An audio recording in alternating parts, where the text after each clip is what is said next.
గురుగారు, గుండెను సంస్కృతంలో హృదయం అని బోధించడంలో ఆంతర్యం ఏమిటి?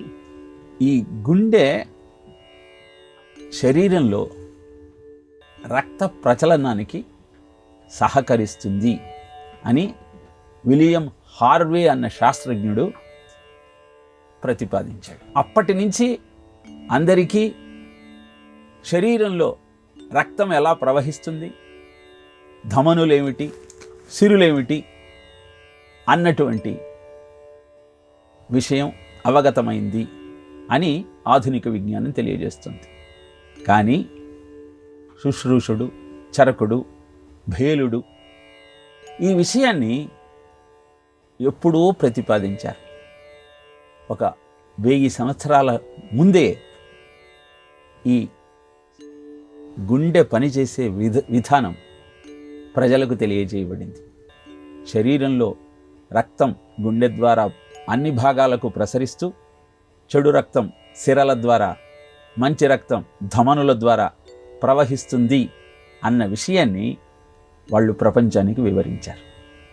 అందుకే నిరుక్తకారుడు అంటే వేదములోని శబ్దాలకు నిర్వచనాన్ని అందించేటువంటి యాస్కుడు గుండెను హృదయం అని పేర్కొన్నాడు.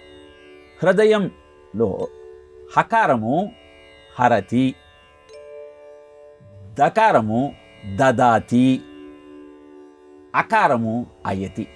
అంటే చెడు రక్తాన్ని గ్రహించి మంచిగా మార్చి శరీరంలోని అన్ని భాగాలకు అందించేటువంటి శరీర అవయవమే హృదయము అని నిరుక్తిలో వివరించాడు. ఇలా శతపథ బ్రాహ్మణంలో హృదయానికి నిర్వచనం చెప్పినటువంటి ఆ శాస్త్రకారుడికి స్ఫూర్తి భేలుడు, చరకుడు, శుశ్రూషుడు. కాబట్టి గుండె రక్త ప్రసరణకు ఉపయోగపడుతుంది అన్న విలియం హార్వే బహుశా ఈ విషయాలన్నిటినీ అధ్యయనం చేసి తెలుసుకొని ఉండవచ్చు, లేదా తర్వాత కొంతకాలానికి వారు చేసిన పరిశోధనల ద్వారా వారికి తెలిసి ఉండవచ్చు. కానీ గుర్తించాల్సిన సత్యం ఏమిటి అంటే ప్రపంచంలోని విజ్ఞానానికి అంతటికీ మూలము భారతదేశం. ఇక్కడ ఋషులు లోక కళ్యాణం కోసం అద్భుతమైనటువంటి వైద్య విజ్ఞానాన్ని, జ్యోతిష విజ్ఞానాన్ని, ఖగోళ విజ్ఞానాన్ని అన్నింటినీ ప్రపంచానికి అందజేశారు.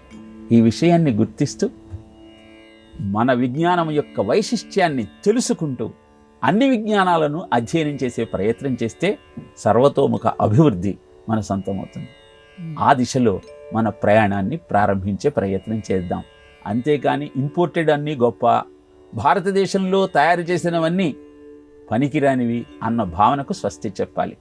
ప్రపంచం గర్వించేలాగా అంతరిక్ష నౌకలో గ్రహాలను ప్రవేశపెట్టే విజ్ఞానము అత్యంత చౌకగా ఈరోజు భారతదేశం తయారు చేస్తోంది అంటే భారతీయుల విజ్ఞానం ఎంత గొప్పది, ఈ డిఎన్ఏ ఎక్కడిది, ఋషుల నుంచి వచ్చినటువంటి ఆ డిఎన్ఏ అద్భుతమైనటువంటి విజ్ఞానాన్ని ఆవిష్కరించగలుగుతుంది అన్న సత్యాన్ని గుర్తించే ప్రయత్నం చేద్దాం.